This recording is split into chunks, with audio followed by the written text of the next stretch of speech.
Let's go to Vice President JD Vance. And we are honored to have him. Now, before we do that, I have to say a few words of appreciation. First, of course, to the President of the United States for nominating a person who is respected and adored by the warfighters. This is the Secretary of Defense who will stand up for the men and women that we send overseas to fight our nation's wars. I think a lot of them feel that they haven't had somebody who's had their back. That will change because the President of the United States nominated this guy, and we are grateful to President Trump for doing so.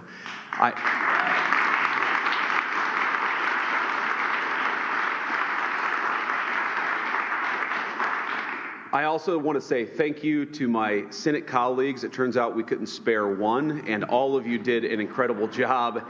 In particular, my dear friend Roger Wicker, thank you for shepherding Pete through the committee. Roger did a great job.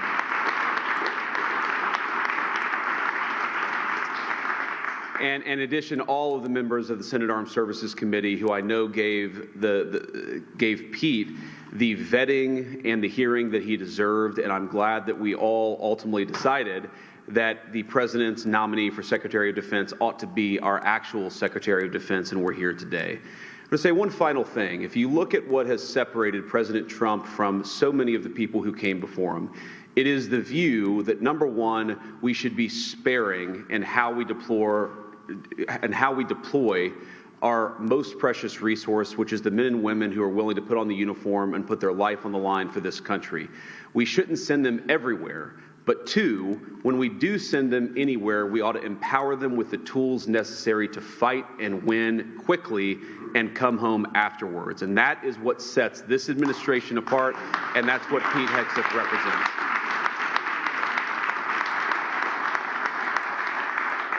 Now, finally, I, of course, have to thank the nominee himself. Pete, thank you for being willing to put yourself out there. I think you've shown yourself a man of deep character and of resolve over the last few months. Jennifer, thank you for standing by, our new Secretary of Defense, and your beautiful family, from your kids to the extended family. You guys did a hell of a job. We're proud of you, and we're glad to have you in Washington as we work to make America great again. So with that, let me administer the oath of office. Kids, come on up.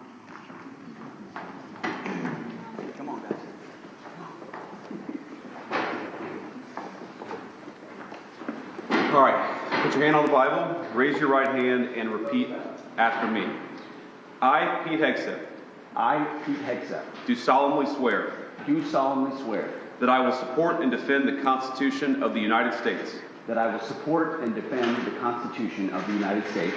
Against all enemies, foreign and domestic. Against all enemies, foreign and domestic.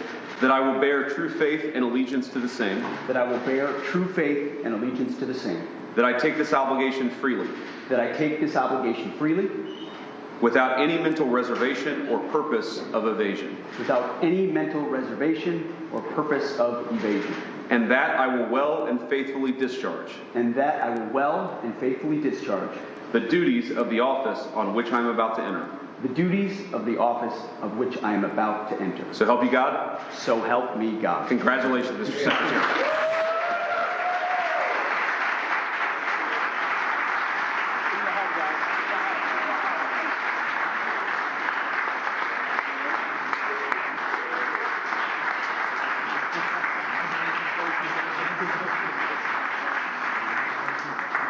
Congratulations. Mr. Secretary, say a few words.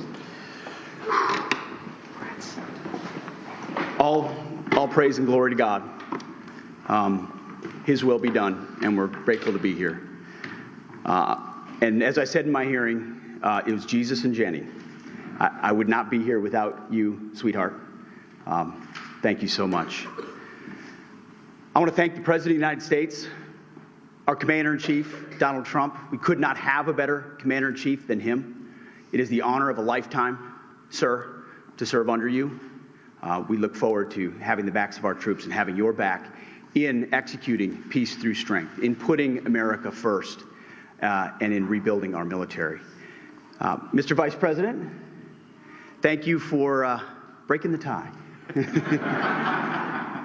It's not the last time, or not the first time the headline reads, Junior Enlisted Marine bails out Junior Army Officer. And, some people were saying, well, 50-50, that's too tight. And Senator Mark Wayne Mullen was nice enough to take my kids up to the gallery to watch the actual moment that the vice president sealed the deal. And they came running in. They said, Dad, instead of being sad about 50-50, 51-50, they said, Dad, you won in overtime. That's the perspective I like. So thank you throughout this process, Mr. Vice President, for being incredible. I also want to thank the chairman of the Senate Armed Services Committee. So many members of the Senate Armed Services Committee, we became fast friends in this process. The advice, the consent, the wisdom, the guidance. I look forward to working with all of you and other senators to ensure the Defense Department has what it needs, that our nation has what it needs, and that we're prepared to defend it in all moments.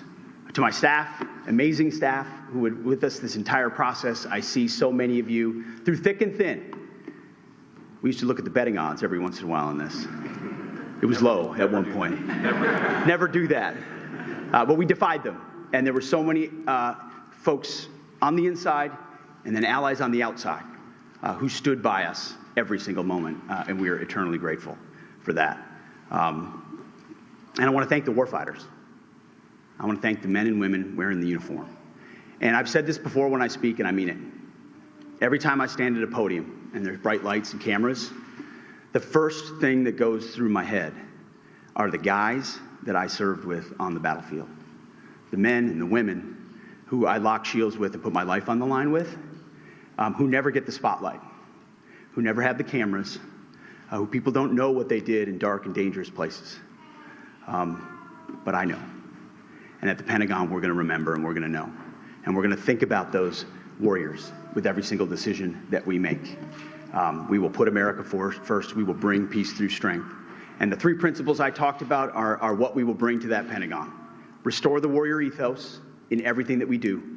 Rebuild our military and reestablish deterrence. We don't want to fight wars. We want to deter them, as you said. And we want to end them responsibly. But if we need to fight them, we're going to bring overwhelming and decisive force to close with and destroy the enemy and bring our boys home.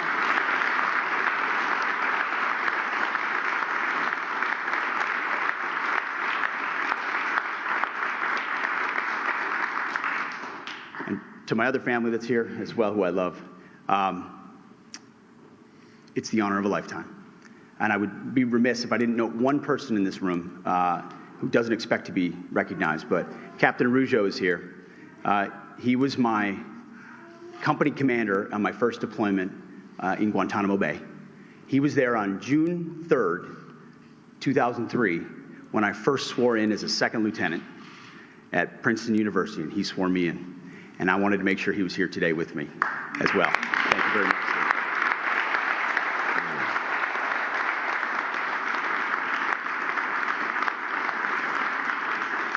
So, Mr. President, thank you very much. To the American people, we have your back. We're going to get to work right away. God bless. Thank you.